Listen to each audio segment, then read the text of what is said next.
चुनाव में कैसा रहा आपका? चुनाव लड़ने के बाद पहली बार आपसे मुलाकात हो रही है। जी जी। क्या अनुभव रहा चुनाव में?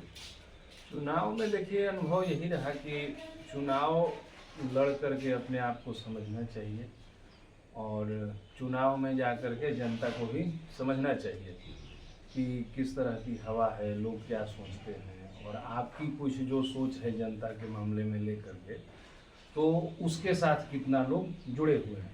अगर इस अंदाज से चुनाव लड़ा जाएगा तो बहुत तनाव नहीं होगा।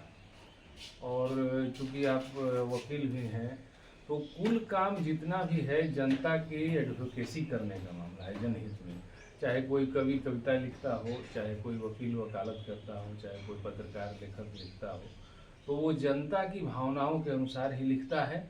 और जब लिखता है तो फिर वो जनता में जाती है कि इसका एक्सेप्टेंस क्या है। तो लगभग राजनीति भी वही मैं समझता हूँ अपने हिसाब से, और यही करने का मेरा प्रयास था कि लोग हमको किस रूप में देखते हैं, हमारे जो विचार हैं उससे स्थानीय लोग कैसे जुड़ते हैं। तो इसको मैंने अनुभव इसका हासिल किया। अच्छा, राजनीतिक समीकरण में कोई चुनाव में कैसे देखे आप?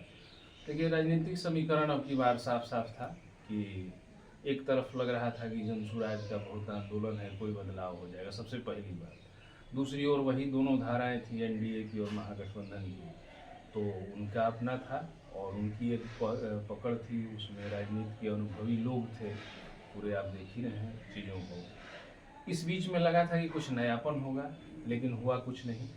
लोग भी देखना चाहते हैं। लोग, एक बात है बिहार में कि जो ढर्रा चल रहा है या जो चीज़ें हैं, लोग उसी में कुछ करना चाहते हैं। उसमें बदलने की स्थिति में लोग चर्चा करते हैं, सुनते हैं जरूर, सुन कर के उसमें बहुमत बनाते हैं, लेकिन वाकई ढंग से जब सत्ता देने की बात आती है तो इस समीकरण में मैंने यही देखा कि लोग पुरानेपन में ही कुछ नया करना चाहते हैं। नए लोगों को थोड़ा सा बहुत जल्दी नहीं आजमा रहे हैं। ये जनसुराज के साथ भी हुआ, तमाम अन्य लोगों के साथ भी हुआ। तो यही राजनीतिक समीकरण हमने देखा है। आप वहाँ तीसरे नंबर पर रहे हैं चुनाव में, बहुत अच्छा किए। तो आगे क्या सोच है, क्या प्लानिंग है कि आप फिर से चुनाव लड़ेंगे? एक हमको एक अप्रिसिएशन तो मिला है, यह कुछ लोग कह सकते हैं कि संयोगिक है, लेकिन सिर्फ संयोगिक नहीं है। जहां 15 लोग थे उसमें 2 लोगों के बाद में तीसरे नंबर पर आया। आम आदमी पार्टी थी, जनसुराज जैसा दल था, अन्य बहुजन समाज पार्टी, और जो भी उम्मीदवार थे वो कुछ न कुछ जनाधार रखते थे। बावजूद हम उस पर तीसरे नंबर पर आए और बहुत कम खर्चे पर आए, बहुत कम संसाधनों पर आए। और सबसे बड़ी बात है कि मैंने किसी भी बूथ पर पोलिंग एजेंट नहीं रखा। इस तरह से चुनाव लड़ के हासिल किया है कुछ। और जो लोगों से हमारी संवाद हुई, बातचीत हुई है, तो उसमें मैं अपनी ओर लोगों का आकर्षण देखता हूँ। मेरा जो मुद्दा था दुतरफा लाचारी हटाना है तराजी का, और भी बात, तो मैं देखता हूँ कि लोग हमसे आसान्वित हैं और ये वोट के परिणाम में भी आया है। इसलिए मैं प्रयास फिर करूँगा कि फिर एक अगला प्रयास हो और जो इसकी कमियां रह गई हैं उसको और ढंग से मजबूत करके चुनाव में जाएं। समाज के लोग, वहाँ के लोग या ब्राह्मण समाज के लोग कितना मदद किए इस बार, कैसा लगा? देखिए सभी लोगों का मदद रहा। लोग सुनते तो सबसे ज़्यादा हमको थे, ये मैं कह सकता हूँ। और चूंकि आप शब्द कह रहे हैं कि अपने बिरादरी के लोगों का, अब बड़ी स्थिति ये है कि आप चुनाव में जाते हैं तो जाति एक हकीकत है। उसमें लोग पूछते हैं कि आपके साथ अपने वाले लोग हैं कि नहीं हैं, और अपने वाले लोग पूछते हैं कि आपके साथ और लोग हैं कि हम ही खाली हैं। तो अगर आप दोनों चीज़ों को नकार के चलते हैं तो अच्छी बात है, लेकिन होने वाला नहीं है।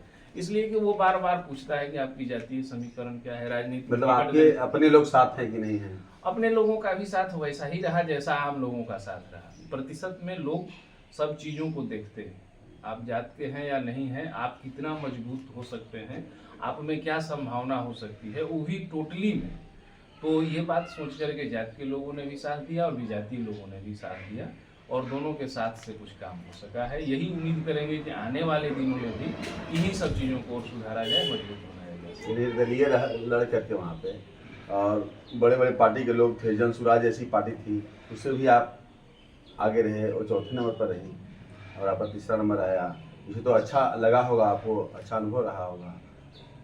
हाँ, सो तो है कि एक पोजीशन बना है, लेकिन उस पोजीशन में मेरा साफ सुथरा देखना है या वोटों का जो आंकड़ा है वो काफ़ी जो जीत हार वाले आंकड़े से काफ़ी कम में है।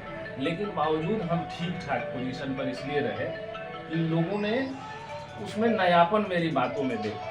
तो जब बातों में नयापन आया तो जाहिर सी बात है कि मैं देख रहा हूँ कि उस नयापन को लोग स्वीकार कर रहे हैं, हमारी बात को, चर्चा को, मेरे कम खर्चे में लोगों के बीच जाने के अंदाज को।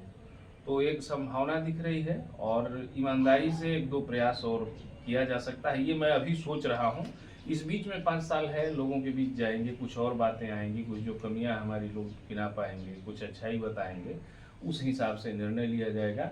लेकिन मुझे खुशी है कि मैं उस बड़े ही कड़े कंटेस्ट वाले विधानसभा क्षेत्र में लोगों के बीच सुना गया और लोगों ने मुझे तीसरा स्थान दिया। अगर कोई पार्टी टिकट दे आपको तो आप लेना चाहेंगे कि या निर्दलीय ही फिर से लड़ेंगे? पार्टी जो स्थिति है उसमें टिकट कैसे देती है और कैसे देगी, ये सब चीज़ मैं देख चुका हूँ। पार्टियों की संरचना, पार्टियों की राजनीति बड़ी अद्भुत है। अंडा की तरह सेवा करना है और बाद में बच्चा किसी और का निकल जाता है, तो ये पार्टी की राजनीति है। और अगर निर्दलीय चुनाव लड़के ही मैं किसी पार्टी फ्रेम की तरह खड़ा हो गया तो यह भी मेरे लिए उतना ही कम नहीं होगा। मैं यह कोशिश करूंगा कि इसी छवि और इसी अंदाज के साथ चुनाव लड़ा जाए जी, ताकि खर्चा भी कम हो और किसी से धोखा देने और लेने की दोनों की नौबत नहीं आए। तो आपसे बातचीत करने के लिए बहुत अच्छा लगा। बहुत बहुत धन्यवाद आपका।